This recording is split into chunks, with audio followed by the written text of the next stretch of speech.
रंजना जी की फरमाइश पर आज हम मालती जोशी की कहानी, मालती जोशी द्वारा लिखित कहानी आउटसाइडर पढ़ रहे हैं। अगर आप भी कोई कहानी हमसे सुनना चाहते हैं तो प्लीज़ कमेंट बॉक्स में बताइए। हमारी पूरी कोशिश रहेगी कि हम आपकी पसंद की कहानी को ज़रूर पढ़ें। तो शुरू करते हैं आज की कथा आउटसाइडर। स्टेशन से लौटते हुए रात के 11 बज गए थे।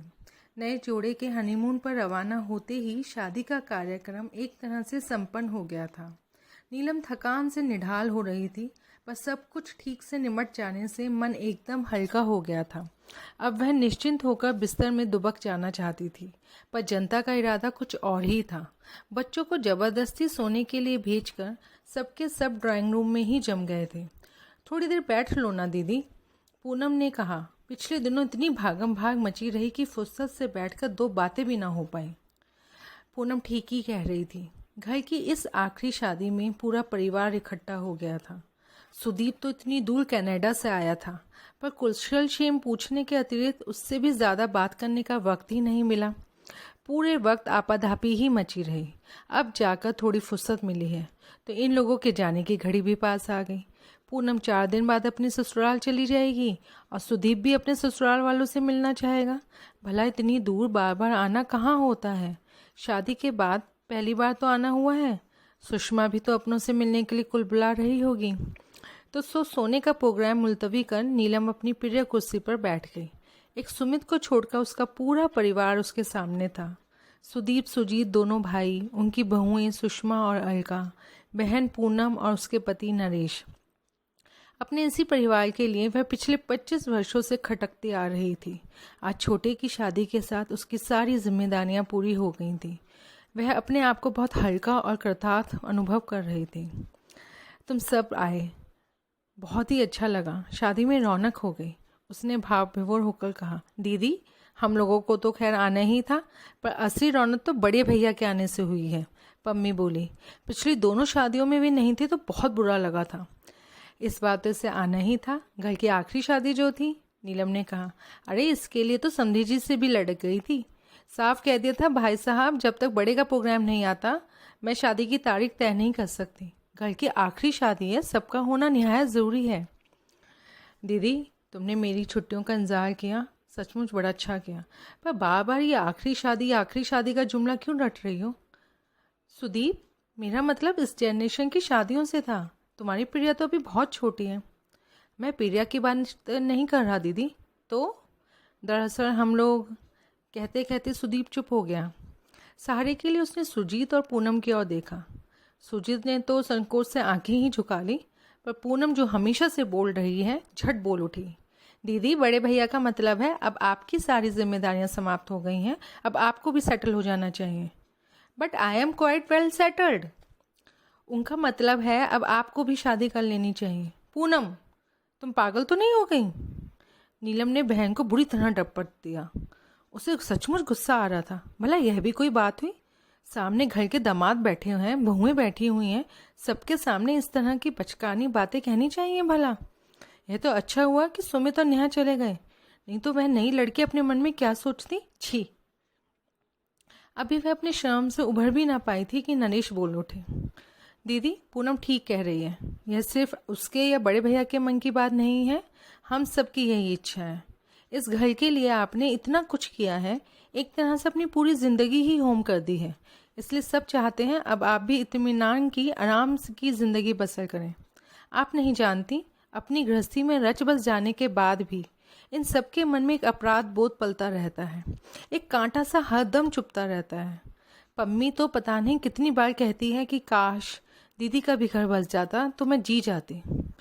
अब घर के दामाद को तो डांटा नहीं जा सकता, इसलिए फीकी हंसी हंसकर नीलम ने कहा, मैं तुम लोगों की भावना समझती हूँ नरेश, पर घर बसाने की भी एक उम्र होती है। होती क्यों नहीं, जरूर होती है, और आप अभी भी उस उम्र के दायरे में ही हैं। वो तो शुरू से आप सबकी गार्जियन बनी नहीं, इसलिए आप अपने आप को बुजुर्ग समझने लगी हैं, नहीं तो 45 भला कोई उम्र होती है। आप चाहें तो अब भी आपके लिए दर्जनों प्रस्ताव आ सकते हैं। नीलम ने कोई जवाब नहीं दिया। ऐसी बचकानी बातों का कोई जवाब भी क्या दे। उसने तो इसे बस महज एक मजाक समझा, पर ये लोग सचमुच दर्जन भर प्रस्ताव बटोर लाए थे। लगा कि छोटे की शादी का तो बहाना था। वे लोग शायद इसी अभियान के लिए इकट्ठा हुए थे। उन लोगों की गुपचुप खिचड़ी पकती रही और उसे कानों कान खबर तक न हुई। उसे तो तब पता चला जब एक लंबी चौड़ी लिस्ट उसे थमा दी गई। फिर भी उसने इस बात को गंभीरता से नहीं लिया। केवल मनोरंजन के लिए वह पूरा ब्यौरा पड़ गई थी। उसे हंसी भी आ रही थी और आश्चर्य भी हो रहा था कि लोग कैसी कैसी विपरीत परिस्थितियों में भी शादी का शौक पालते हैं। उसे फुर्सत से विचार करने के लिए कहा गया था, पर सुदीप और सुषमा दूसरे ही दिन उसके कमरे में आ थमकी। उन्हें शायद सबसे ज़्यादा जल्दी थी। कनाडा जाने से पहले वे सब कुछ तय करके जाना चाहते थे। उनके पीछे पीछे सुजीत भी आ पहुंचा। लगा कि दोनों भाई दल बांधकर उस पर हमला करना चाहते हैं। थोड़ी देर इधर उधर की बातें होती रहीं। फिर सुदीप ने एकाएक पूछ लिया, दीदी तुमने वह लखनऊ वाला प्रपोजल कैसा लगा? कौन सा? वो अवस्थी जी वाला? ना बाबा, शादी के तुरंत बाद नानी बनने का अपना कोई इरादा नहीं। तो बरेली वाला देख लो ना, सुषमा ने सुझाव दिया। उनके 2 बेटे हैं शायद, वे भी अभी छोटे हैं और उन बेटों को भी वे हॉस्टल में रखने को तैयार हैं। सुदीप ने जानकारी दी। इसी को कहते हैं हिपोक्रेसी। इधर तो यह प्रचारित करेंगे कि हम सिर्फ बच्चों की खातिर शादी कर रहे हैं और फिर उन्हीं बच्चों को हॉस्टल में ठूसने को भी तैयार हो जाएंगे। ऐसे 2 मुंह लोगों से मुझे सख्त नफरत है। जाने दो बरेली वाले को, मारो गोली, सुजीत बोला। मुझे तो नरेश के जीजाजी वाला प्रस्ताव भी बहुत अच्छा लगा है। एक तो महाशय डिप्टी कलेक्टर हैं, दूसरे थोड़ा बहुत लिखने पढ़ने का भी शौक रखते हैं। He will be a perfect companion. उन्हीं की बात कर रहे हो ना, जिनकी लड़की ने आत्महत्या की धमकी दी है? अरे क्यों मेरे सर हत्या थोपना चाहते हो तुम लोग? अरे इन धमकियों से कुछ नहीं होता दीदी। पूनम की सास ने भी तो कहा था कि अगर ये शादी हुई तो मैं मिट्टी का तेल छिड़क लूंगी, पर क्या हुआ? कुछ नहीं। 2-4 साल मुंह फुलाए रही, अब सब ठीक चल रहा है। सुजीत, किसी दिन फुर्सत मिले तो पूनम से पूछना ये 2-4 साल उसने कैसे न काटे हैं। एक तो वह शुरू से ही बहुत दिलेर रही है, फिर प्यार का जोश भी था, इसलिए सब कुछ हंसते हंसते झेल गई। वैसे भी कच्ची उम्र में सहना आसान होता है, पर इस उम्र में इतना तनाव मैं नहीं झेल पाऊंगी। 20 साल की उम्र से मैदान में खड़ी हूँ, परिस्थितियों से लड़ते लड़ते तंग आ गई हूँ, थक कर चूर हो गई हूँ। अब जाकर थोड़ा सुस्ताने की मोहलत मिली है। मैं इस मोहलत को भरपूर एंजॉय करना चाहती हूँ। यह मत समझना कि मैं तुम्हारी भावनाओं को समझती नहीं, समझती भी हूँ और कदर भी करती हूँ, पर मेरे लिए इतनी सोच विचार करने की सचमुच कोई ज़रूरत नहीं है। अब मैं सिर्फ शांति चाहती हूँ, शांति और आराम, बस, इससे ज़्यादा कुछ नहीं। Thanks all the same. तीनों अपना सामान लिए उठ गए। कमरे से बाहर 2-4 कदम ही गए होंगे कि सुषमा बोल पड़ी, मुझे मालूम था वे मना कर देंगी। इतने दिनों तक इस घर में बॉसिंग करती रही हैं, ससुराल में धौस धपट सहना इनके बस का थोड़े ही है। क्या बात करती हो भाभी, अब इस उम्र में उनसे धौस धपट कौन करेगा? क्या औरों की ना सही पति को तो सहनी पड़ेगी, उनकी तो जी हजूरी करनी ही पड़ेगी। अनचाहे ही सारी बातें नीलम के कानों से टकरा गई। उसने सोचा, सुषमा ठीक ही कह रही है। इतने दिनों उसने इस घर पर एक छत्र शासन करने के बाद अब वह किसी का शासन स्वीकार नहीं कर पाएगी। शादी के इस पहलू पर तो उसने सोचा ही नहीं था। अच्छा ही हुआ जो यह किस्सा शुरू होने से पहले ख़त्म कर दिया गया। पर कहाँ 24 घंटे भी नहीं बीते थे कि पूनम ने उनसे घेर लिया। उसने तो प्रस्तावना में समय भी नहीं बर्बाद किया, सीधे ही शुरू हो गई। भैया भाभी बता रहे थे तुमने शादी से साफ इनकार कर दिया, तो और क्या ना करती? तुम लोगों पर तो पागलपन का दौरा पड़ा है, पर तो क्या, मेरा तो दिमाग अभी साबुत है। पूनम कुछ क्षण चुप रही, फिर धीरे से बोली, तुम हमेशा अपने ही ढंग से ही सोचती हो, कभी औरों की दृष्टि से भी सोच लिया करो। क्या मतलब? तुम नहीं जानती इन लोगों के मन पर, खासकर सुजीत और अलका के मन पर कैसा कैसा भार सा बना रहता है। अलका कहती है हम तो जिंदगी को कभी ठीक से एंजॉय कर ही नहीं पाए। एक अनब्याही नंद का साया हमेशा हमारी खुशियों पर मंडराता रहता है। So sad. नीलम ने हंसते हुए कहा, भाई अपनी अलका रानी को समझा देना, मेरे लिए इतना परेशान होने की कोई ज़रूरत नहीं है। मैंने ज़िंदगी की किताब से वे पेज बहुत पहले फाड़ कर फेंक दिए थे जिस पर शादी की इबारत लिखी हुई थी। दीदी, क्या वे पेज फिर से जोड़े नहीं जा सकते? पूनम, तुम नहीं जानती अरमानों को दफन करना कितना असहनीय होता है। उन्हें वापस दिलाना तो शायद और भी पीड़ा देगा, और मुझे डर है कि अगर मुझे मजबूर किया गया तो मैं सपने के टूटे हुए सिरे को वहीं से उठाना चाहूँगी जहाँ छोड़ा था। मैं समझी नहीं दीदी। पूनम, मेरी उम्र चाहे जो भी रही हो, मेरे सपने अभी भी किशोर हैं। मेरे भाई लोग जैसे एंटिक पीसीज मेरे सामने परोस रहे हैं, उनसे इनका कोई मेल नहीं है। दीदी, ट्राई टू बी प्रैक्टिकल। अगर तुम्हारी समय से शादी हो गई होती तो हमारे जीजाजी भी आज उम्र के इसी दौर में होते। समय से शादी नहीं हुई, यही तो परेशानी है पम्मी। पति पत्नी साथ साथ बुढ़ाते हैं तो कोई फर्क नहीं पड़ता। उस लंबी यात्रा में इतनी सारी चीज़ें ज़िंदगी से जुड़ जाती हैं कि उम्र का एहसास पीछे छूट जाता है। तुम्हारी बातें मेरी समझ से बाहर होती जा रही हैं, तो इन्हें समझने की कोई ज़रूरत भी नहीं है। इसे एक मजाक समझकर भूल जाओ। मैंने भी तो तुम्हारे प्रस्तावों को मजाक में से ज़्यादा कुछ नहीं समझा। दरअसल अब शादी की बात ही मेरे मन से उतर गई है। तुम लोगों ने ये विचार फिर से जगा दिया है तो मैं सोचूंगी। कहीं कोई सही आदमी मिला तो बता भी दूंगी, पर अब इस उम्र में कोई रिश्ता जबरदस्ती नहीं ओढ़ सकती। सॉरी। एक बात और थी दीदी, अब क्या रह गया? तुमने इस घर को लाख अपने खून से सोचा हो, पर घर कभी तुम्हारा अपना नहीं हो सकता। तुम हमेशा यहाँ पर आउटसाइडर ही रहोगी। क्या बात करती हो? मैं सच कह रही हूँ। अभी तुम्हारे पास नौकरी है इसलिए कोई फ़र्क नहीं पड़ता, पर कल को जब रिटायर हो जाओगी तो तुम्हारी हैसियत इस घर में एक फालतू सामान की सी रह जाएगी। तब तुम्हें मेरी ये बात याद आएगी। नीलम कहने को हुई, जिस दिन ऐसा होगा मैं तुम्हारे यहाँ चली आऊँगी। पर नहीं कहा। यह प्रस्ताव तो पूनम को खुद देना चाहिए था। नहीं दिया तो बुरा भी लगा, पर चुप लगा गई। अब इससे भी क्या कहें, ये खुद बेचारी अपने ससुराल वालों के आतंक से त्रस्त रहती हैं। कहना होगा तो सुदीप से कहेगी। खुद तो इंजीनियर बनते ही शादी कर ली और विदेश चला गया, दोबारा पलटकर भी नहीं देखा। तब का गया अब आया है। वहाँ बैठकर दीदी का ख्याल नहीं आया। अब जब सारी जिम्मेदारियां खत्म हो गई तो दीदी की शादी का शौक सवार हुआ है। लेकिन सुदीप से भी वह कुछ नहीं कहेगी। अपने भाई बहनों पर उसकी अपार ममता है। शिकायत कभी अगर थी तो वह अम्मा से थी। माँ होकर भी उन्होंने बहुत पक्षपात किया। कमाने का भार बड़ी बेटी के कंधों पर डालकर वे बाकी बच्चों का लालन पालन करती रहीं। उम्र नीलम की मुट्ठी से रेत की तरह फिसलती रही और अम्मा जानकर भी अनजान बनी रही। पिता की अचानक मृत्यु के बाद अब जब उसने घर की बागडोर संभाली थी तब यह नहीं सोचा था कि यही उसकी नियति बन जाएगी। मन में एक क्षीण आशा थी कि कल को भाई जब किसी लायक हो जाएंगे तो वह अपनी जिंदगी जी सकेगी, पर यह आशा भी दुराशा ही साबित हुई। सुदीप के इंजीनियर होते ही उसके लिए रिश्ते आने लगे। अम्मा को एकाएक बहू का चेहरा देखने के लिए व्यग्रता हो उठी। शादी के बाद जब सुदीप के साले ने उसे कनाडा बुला लिया तो उससे ज़्यादा खुशी अम्मा को हुई। घर में एक अनब्याही लड़की बैठी है, उसकी शायद शादी बहुत ज़रूरी है। ये तथ्य से अम्मा ने आंखें ही मूंद ली थी। अगर वे जानती कि बेटे को हमेशा के लिए विदा कर रही हैं तो शायद अम्मा इतनी उत्साहित ना होती। अपने अंतिम दिनों में वे बेटे को देखने के लिए तरस गई थी।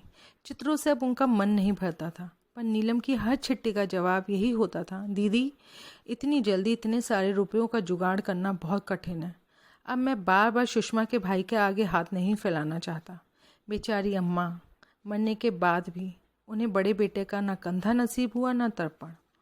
उन दिनों प्रिया होने वाली थी और सुदीप का वहाँ होना बहुत ज़रूरी था। और फिर एक बार जब इमरजेंसी बीत गई तो उसका आना टलता ही चला गया। सुजीत बीकॉम करके बैंक में लग गया था, पर उसका सामर्थ्य इतना नहीं था कि वह पूनम की शादी भी करता और सुमित की मेडिकल की पढ़ाई का खर्चा भी उठाता। इसलिए नीलम को मोर्चे पर डटा ही रहना पड़ा। पूनम की शादी का तो अच्छा खासा नाटक ही हो गया था। कभी कठिनाई से उन लोगों का मुंह बंद करना पड़ा। फिर अच्छी सी लड़की देखकर उसने सुजीत की शादी भी कर दी। पूनम के जाने के बाद घर एकदम सूना हो गया था। अलका ने आकर उस सूनेपन को फिर भर दिया। सुमित की शादी के लिए उसे सर नहीं खपाना पड़ा, उसने खुद ही तय कर ली थी। घर की आखिरी शादी भी बड़े धूमधाम से संपन्न हुई। अपने सारे कर्तव्यों से निवृत्त होकर कितनी खुश थी नीलम, पर इस वक्त बेवत की शहनाई ने सब गुड़ गोबर कर दिया। गनीमत यह हुई कि उसकी शादी का प्रसंग जिस तेजी के साथ उठा था उतनी ही जल्दी दब गया। पूनम के चले जाने के बाद किसी ने चर्चा तक नहीं करी। जिंदगी फिर से अपने ढर्रे पर चलने लगे। लोग अपने में मसरूफ़ हो गए थे। सुमित और नेहा गोवा से लौट आए थे और अब सुदीप का सामान बंध रहा था। उसने शादी के लिए 15 दिन की छुट्टी ले रखी थी, पर उसका मन हुआ कुछ दिन और बढ़ा ले ताकि ज़्यादा से ज़्यादा समय सुदीप के साथ बिता सके। उस दिन ज्वाइन करने के लिए कॉलेज गई तो साथ में एक एप्लीकेशन भी लेती गई। प्रिंसिपल मैम ने उस एप्लीकेशन की ओर देखा भी नहीं। बोली, आज तुम नहीं आती तो घर पर संदेशा भिजवाने वाली थी। क्यों, कोई ज़रूरी काम था? हाँ, ट्रांसफ़र ऑर्डर आया है। ट्रांसफ़र और प्रमोशन एक साथ। प्रिंसिपल बनकर जा रही हो? कहाँ? खैर, जगह तो बहुत दूर बस्तर में है, पर सुनते हैं बड़ी शांत जगह है। कॉलेज भी नया नया है तो ज़्यादा समस्याएं भी नहीं होंगी। लेकिन मैम, अरे भाई, अब क्या परेशानी है? अब तो तुम्हारी सारी जवाबदारियां ख़त्म हो गई हैं और भगवान की दया से you are a free bird now. तुम्हें अब ऐसे चैलेंज खुशी खुशी से स्वीकार कर लेना चाहिए, बल्कि आगे बढ़कर लेना चाहिए। सो तो ठीक है मैम, पर मुझे नहीं लगता मेरे भाई मुझे इतनी दूर जाने देंगे। देख लो, पर मुझे नहीं लगता बार बार प्रमोशन रिफ्यूज़ करना ठीक होगा। मेरे ख्याल से तीसरी बार हो रहा है। मैम फिर अपनी फाइलों में व्यस्त हो गई थी। छुट्टी की एप्लीकेशन उनके सामने सरका कर वह लौट आई। घर आते हुए रास्ते में उसने ढेर सारी खरीदारी करी। सुदीप के लिए खादी का सूट लेंथ और कुर्ते पजामे, सुषमा के लिए कोसा और चंदेरी साड़ियाँ, और प्रिया के लिए सब स्टेट्स की गुड़ियों का एक पूरा सेट, साथ ही प्रिया के मनपसंद रसगुल्ले भी। घर पहुंचकर अपने कमरे में जाने के बजाय वह सीधा सुदीप के कमरे की ओर ही चली गई, परंतु पैर दरवाजे में ठिठक गए। भीतर दौरानी जिठानी का प्रेमालाप चल रहा था। अलका कह रही थी, आप तो लकी हैं भाभी, फुर से उड़ जाएंगी। ये नेहा भी 4 दिन बाद छोटू को साथ लेकर बेंगलौर चली जाएगी। उम्र कैद तो हम लिखवा कर लाए हैं, सो भुगतेंगे। क्या करें भाई, हमने तो बहुत कोशिश करी, पर वे टस से मस नहीं हुई। अब यही समझ लो कि वे हमारी ननद नहीं सास हैं, और उन्हें हमेशा हमारे साथ ही रहना है। नीलम तो जैसे काठ हो आई। उसे अपने कानों पर विश्वास ही नहीं हुआ। उसके आगे पीछे डोलने वाली, उससे मिस्री घुले स्वर में बात करने वाली अलका उससे क्या सचमुच इतना उब गई है कि उसका साथ उसे उम्र कैद सा लगने लगा है? और अलका को इस कैद से रिहाई दिलाने के लिए ही शायद उसकी शादी का प्रपंच रखा जा रहा है। वाह! उसके बाद वहाँ खड़े रहना या उन लोगों का सामना करना उसके लिए संभव नहीं था। वह दबे पाँव कमरे में लौट आई।